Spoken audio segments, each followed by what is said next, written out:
안녕하세요. 오늘도 사연사롱을 찾아주셔서 감사합니다. 40대 중반 여성입니다. 저는 무척이나 가난한 집안에서 태어났어요.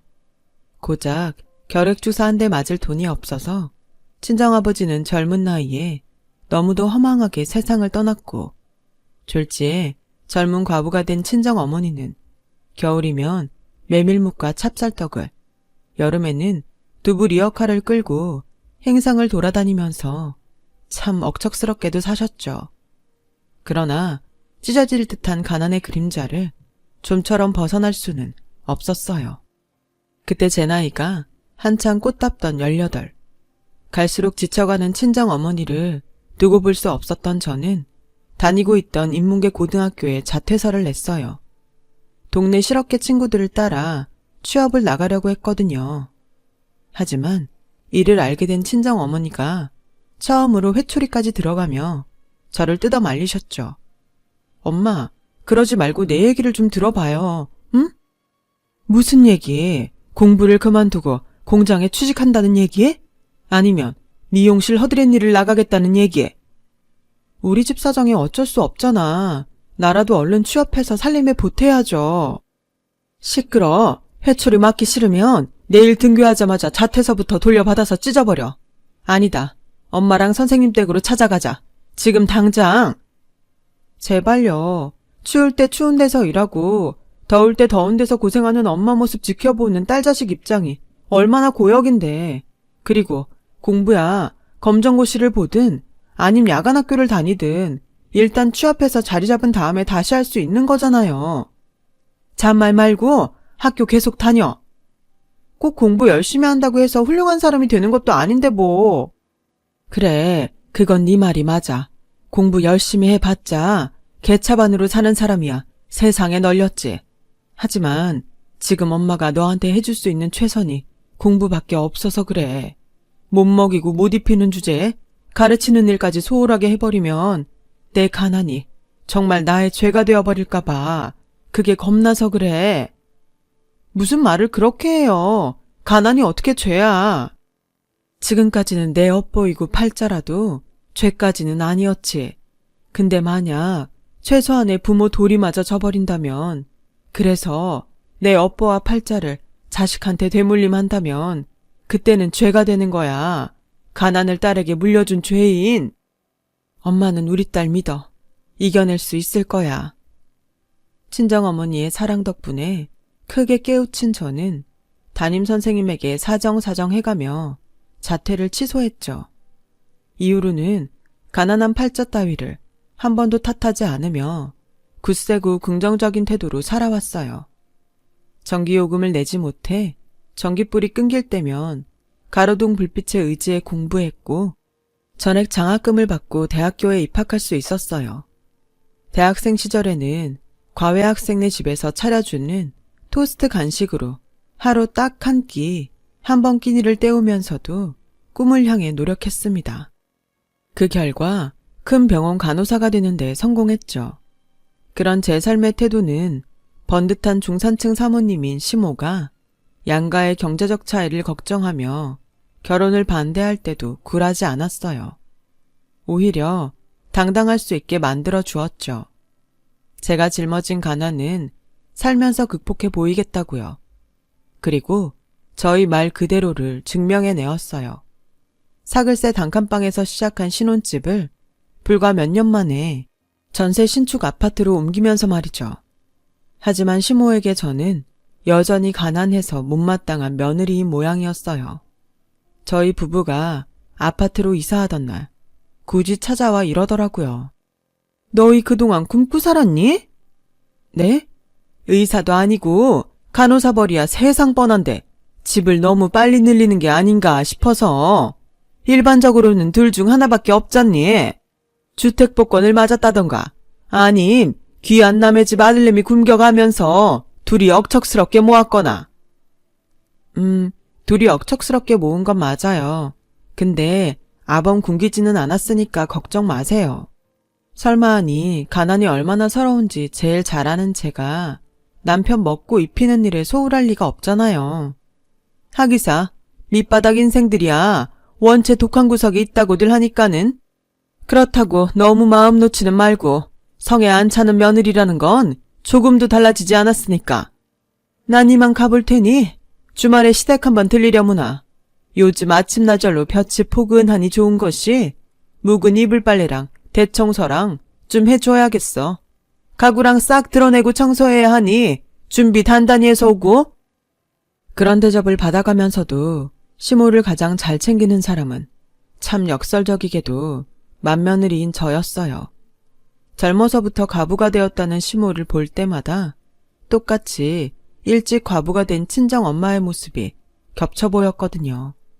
그 외로움을 누구보다 잘 알고 있기에 시모의 곁을 보살피기 위해 부단히 노력했어요.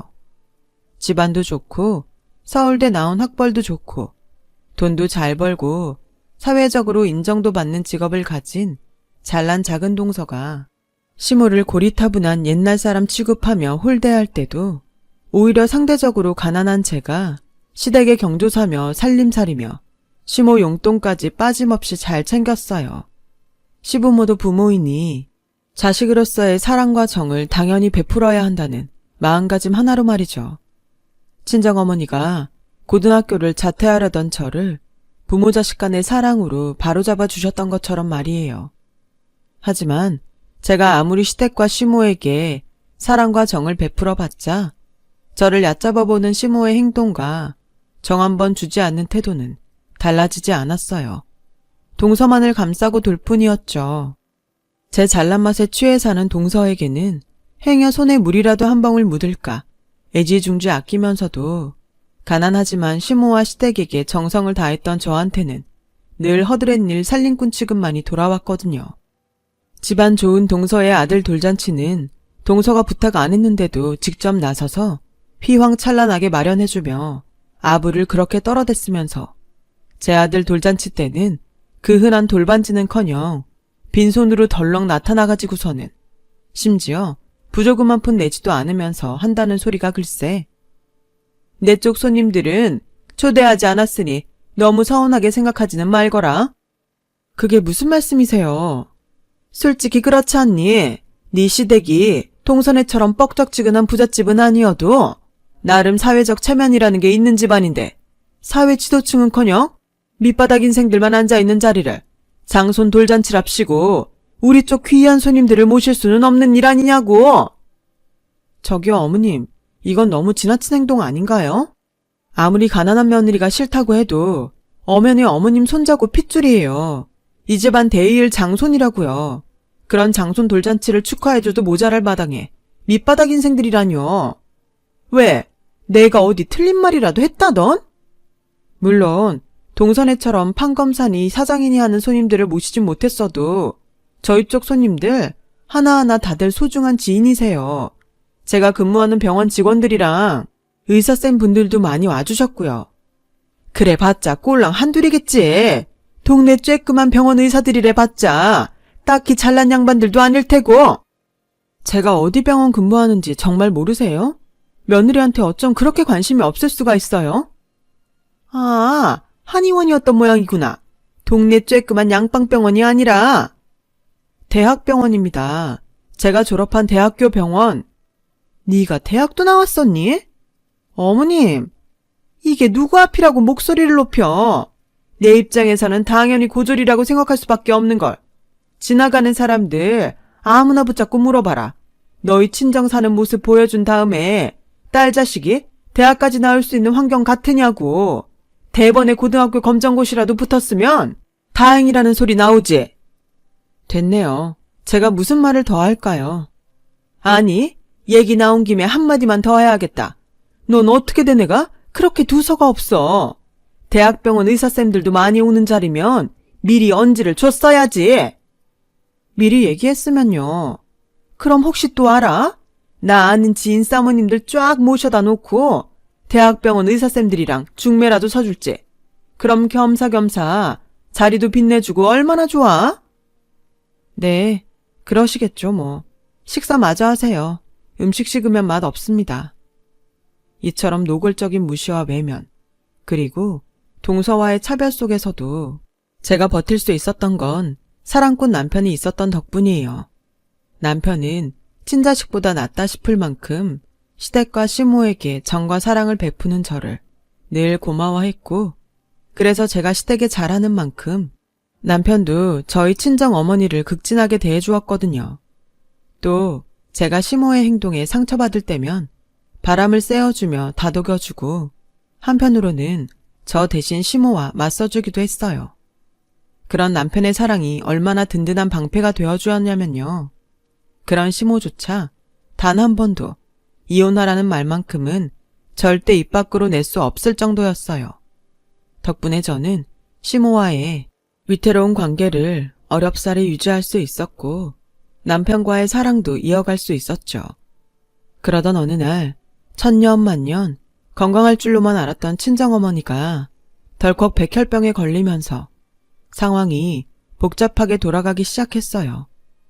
어느덧 연차가 꽤 쌓인 베테랑 간호사인 저는 남편과 상의한 끝에 신혼집 전세 아파트를 처분하고 친정으로 들어가기로 했어요. 친정 어머니의 곁에 머물면서 간병과 치료에 힘쓰기 위해서였죠. 하지만 시모가 저희 부부와 친정의 합가를 결사 반대하고 나서더라고요.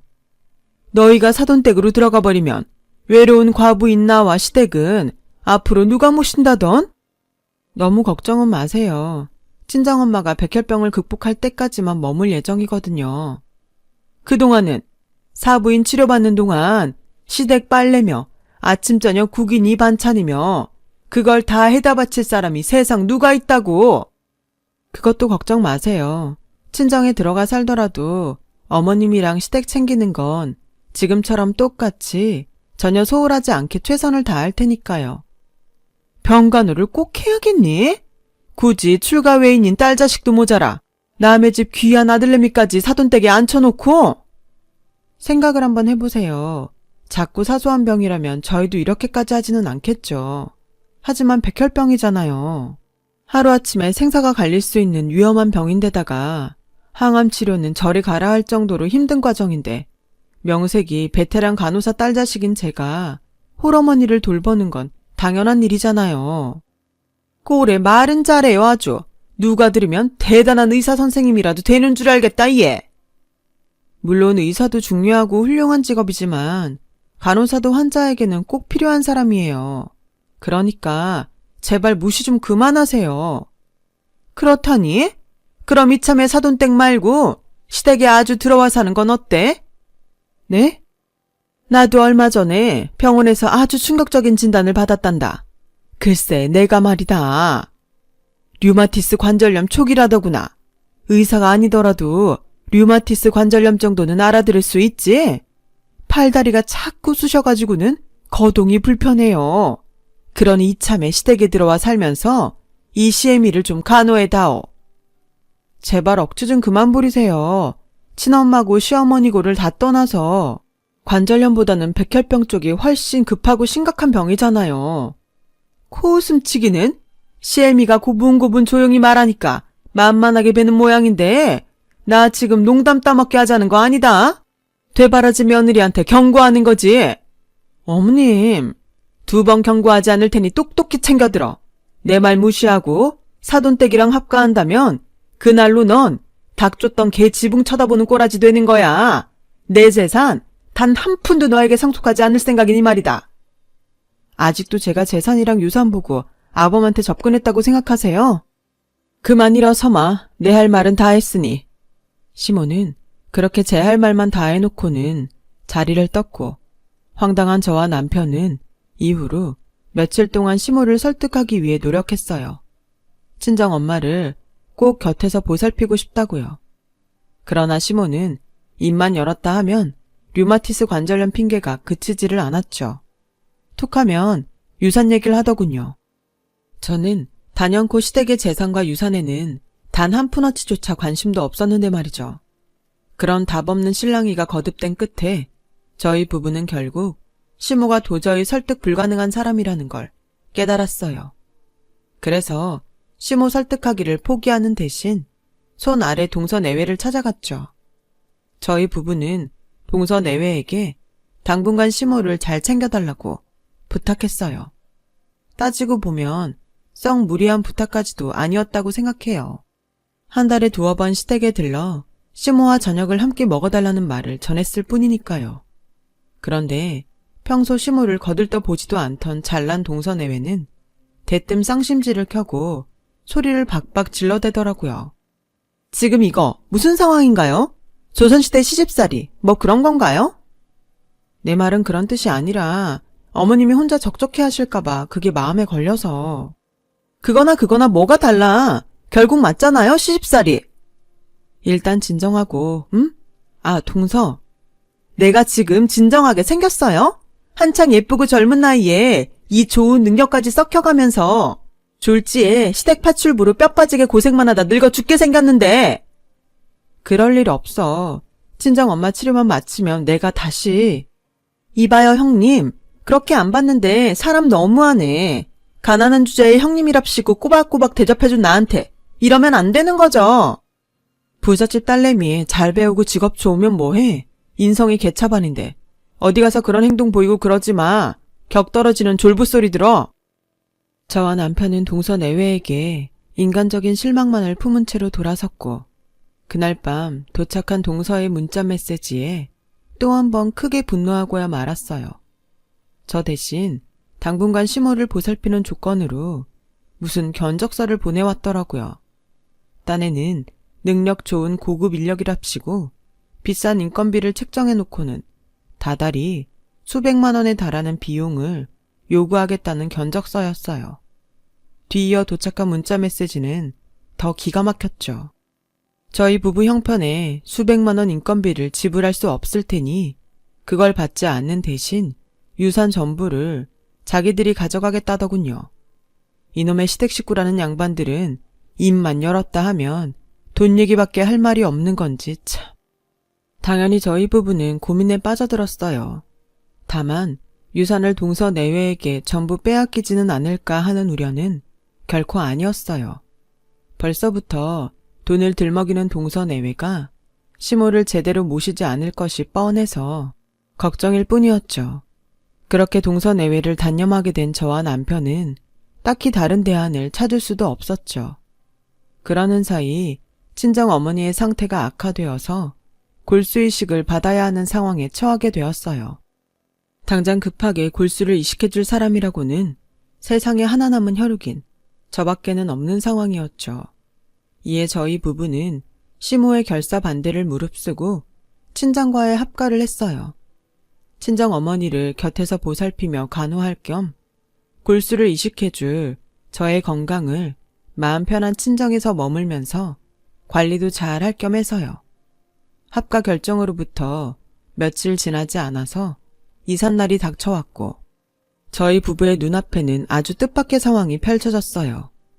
줄곧 합가를 결사 반대해왔던 시모가 갑자기 무슨 생각인지 덜컥 나타나서는 이삿짐을 열심히 나르는 게 아니겠어요? 저에게 생전 10원 한 장 쓰는 법 없던 사람이 짜장면 곱빼기에 탕수육까지 손수 사먹이면서요. 그런 시모를 바라보는 저희 부부의 심정은 불안 반 걱정 반이었죠. 그렇게 잠시 후 정든 전세 아파트를 떠난 이삿짐 트럭이 멈춰서는 순간 저희 부부는 그야말로 아연질색하고야 말았어요. 뭔가 착오가 있는 모양인데요, 기사님. 저희가 갈 이삿짐은 여기가 아니라. 엥? 바뀐 주소가 여기 맞을 텐데? 바꾸다뇨, 누가요? 아까 시어머니라는 사람이 그러더라고요. 이사갈 주소를 잘못 전달했으니 이쪽으로 가면 된다고요. 언제요? 점심 잡수실 때 왜 있잖아요, 짜장이랑 탕수육. 그곳은 원래 목적지였던 친정집이 아닌 시댁이었어요. 전부 시모의 수작이었죠. 일단 저희의 이삿짐부터 시댁에 억지로 들여놓은 뒤에 이삿짐을 인질 삼아 합가 반대를 이어갈 작정인 모양이었어요. 그리고 역시나 시모가 미리 준비해둔 인부들이 우르르 달려들어 이삿짐을 시댁 안으로 옮기려 하더라고요. 시모의 술수에 당할 수 없었던 남편이 인부들을 필사적으로 막아서는 사이 저는 시모에게 달려가 따졌어요. 이게 대체 무슨 짓이죠? 목소리 낮춰. 동네 사람들이 지켜보고 있어. 왜요? 또 그놈의 체면 때문에요? 쪽팔린 줄 아는 사람이 이런 치사한 짓을 벌이나요? 그러게 진즉 내 말을 순순히 들었더라면 이런 사달까지 안 왔겠니? 어머님 신보가 고약해서는 아니고요. 퇴바라진 말투하고는 하긴 방금 그 말투가 너 같은 하층민에게는 딱 어울리는 말투이긴 하구나. 이봐요. 도대체 왜 이렇게까지 하세요? 일단 짐부터 집에 들여다 놓고 천천히 얘기하자꾸나.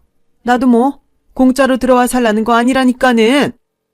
아니요. 그렇게는 못하겠는데요. 이대로 트럭 돌려서 친정으로 들어가야겠는데요.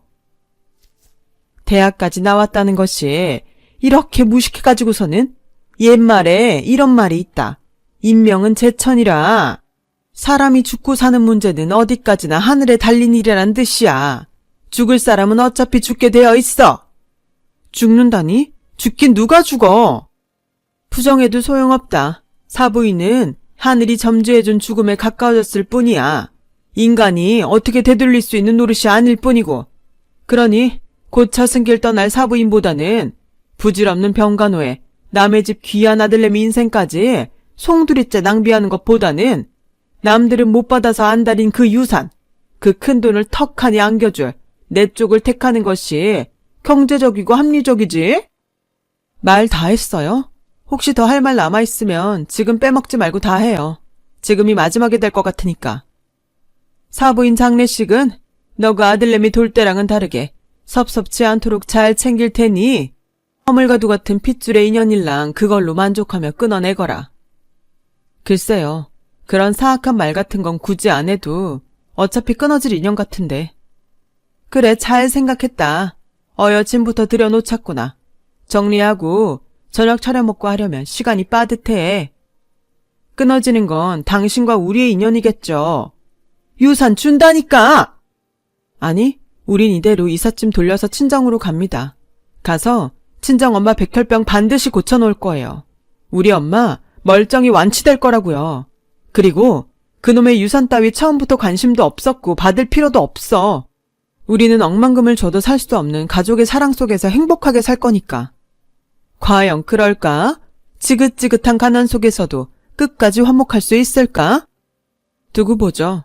이번에도 또 보여드릴게요. 사글세 단칸방에서 전세 신축 아파트로 옮기던 때처럼 말이에요. 저희 부부는 시모와의 인연을 끊었어요.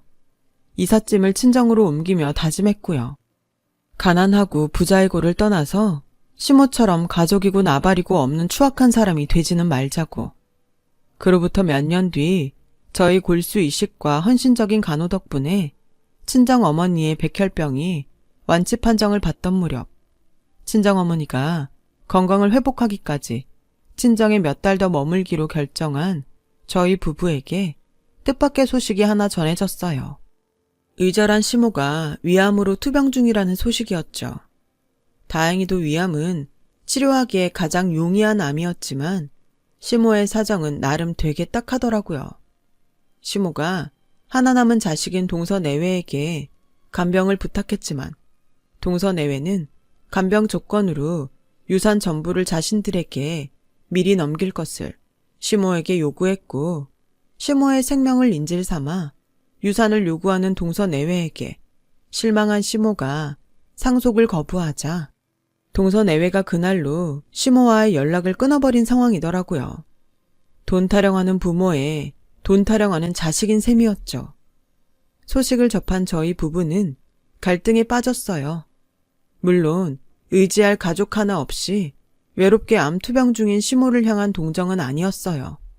시모로부터 받았던 마음의 상처가 너무 큰 탓에 쉽사리 용서할 수는 없었거든요. 다만 저희 부부를 고민하게 만든 건 뜻밖에도 막 백혈병을 극복한 참인 친정 어머니였어요. 무슨 소리야. 시모 암투병을 보살펴주라니. 엄마는 화도 안 나? 밉지도 않아요? 그 사람이 엄마를 두고 곧 죽을 사람이라며 얼마나 험한 저주들을 퍼부었는데. 그 양반의 과거 행동은 나 또한 용서할 수 없단다. 나부터가 용서하지를 못했는데 너희에게 너그럽게 받아주라고 할 수 있는 노릇도 아니고. 그럼 됐어. 내 얘기 조금만 더 들어. 용서 못하겠다며. 용서하라고 할 수 있는 노릇도 아니라며. 근데 무슨 얘기를 더? 엄마는 다만 내 딸, 내 사위가 그 양반이랑 똑같은 사람이 되는 걸 바라지 않을 뿐이야.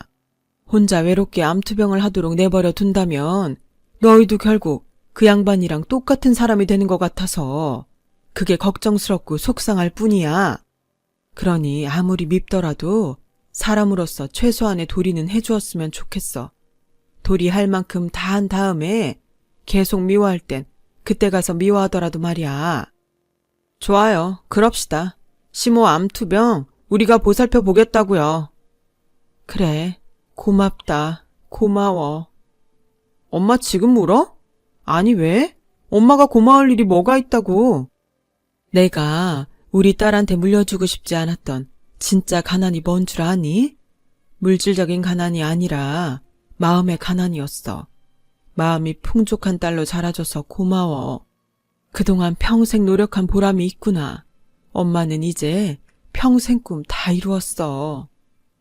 저희 부부가 시모의 간병을 받아들이자 친정엄마는 평생 짊어져 왔던 가난의 서름을 마침내 떨쳐내었어요. 딸 자식 흠없고 반듯하게 잘 키워내었으니 부모로서는 더 바랄 것 없는 법이라면서요. 며칠 뒤 저희 부부는 친정 어머니의 배웅을 받으며 친정을 떠나 시댁으로 들어갔고 시모의 암투병 간병을 시작했어요. 그런 저와 남편이 시모에게 단 한 가지 기대하는 점이 있었다면 시모가 저에게 베푼 적 없었던 부모 자식 간의 사랑, 가족의 정, 그거 딱 하나뿐이었죠. 과거의 잘못을 진정 뉘우치고 반성하는 모습 하나면 좋겠어요. 오래지 않아 시모의 병은 완치되었어요. 위암 및 치료가 가장 용이한 암이라지만 엄연히 항암 치료와 수술이었으니만큼 대단히 힘든 과정이었죠. 그 과정 내내 저희 부부는 최대한 시모를 보살폈고 그래서 시모의 완치에는 저희 부부의 노력이 뒷받침된 셈이에요. 하지만 치료된 병은 오직 육체적인 병, 고작 위암 하나에 불과할 뿐이었죠. 시모가 앓고 있던 진짜 병인 그놈의 돈 타령병은 끝끝내 낫지를 않더라고요. 고맙구나. 내가 오죽이나 미웠을 텐데 이 보답을 어떻게 다 하지? 글쎄요. 앞으로 살면서 지난 잘못들을 다시 하진 않으셨으면 해요. 그래.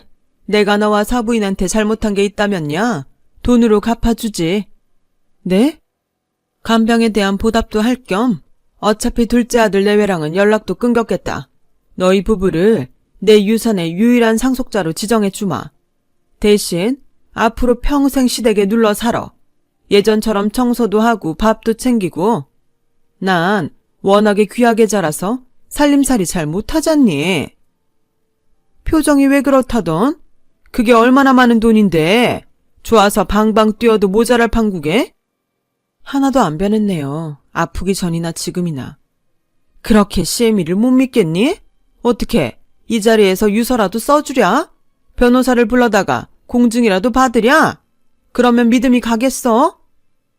그날 저희 부부는 시댁을 미련 없이 떠났어요.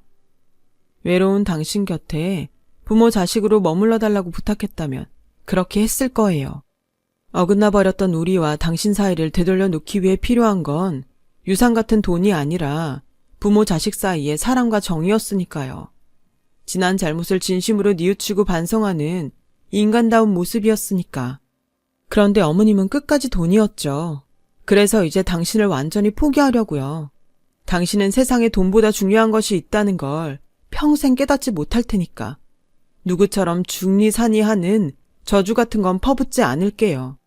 굳이 그러지 않아도 앞으로 어떤 삶이 남아있을지 뻔히 보이거든요. 이후 저희 부부는 친정 어머니의 건강을 극진하게 챙기며 열심히 살고 있어요. 친정 어머니가 비록 백혈병 완치 판정을 받기는 했었지만 투병 생활 내내 건강이 많이 상해 있었던 데다가 이제는 나이도 많이 잡수셨거든요. 물론 저희 부부의 사랑 덕분에 하루하루 부쩍 건강해지고 있는 중이기도 해요. 반면 시모는 결국 자식 하나 없이 외롭게 늙어가는 처지가 되었어요. 가뜩이나 유산 다툼으로 인해서 시모와 연락 끊고 살던 동서 내외가 시댁에 유일한 상속자로 저희 부부를 지정하려고 했던 시모의 소식을 듣고 냅다 쳐들어오더니 아주 호적까지 파서 나가버릴 기세로 깽판을 쳤다더라고요. 당연히 그들과의 관계는 완전히 박살이 나버렸고요. 정작 저희 부부는 그 유산에는 여전히 눈꼽만큼도 관심 없는데 말이죠. 암튼 그래서 시모에게 남은 앞날이라고는 비록 돈은 많지만 어깨 기댈 가족 하나 없이 쓸쓸한 노후가 고작이에요.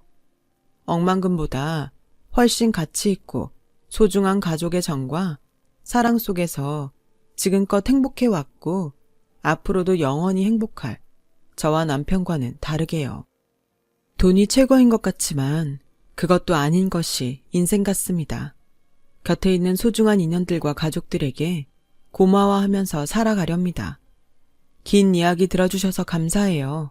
모든 분들께 항상 건강과 행복이 함께하길 바라겠습니다. 여러분, 사연 댓글에 응원과 현명한 조언 부탁드려요. 좋아요와 구독은 저에게 큰 힘이 됩니다. 오늘도 좋은 일 가득하세요.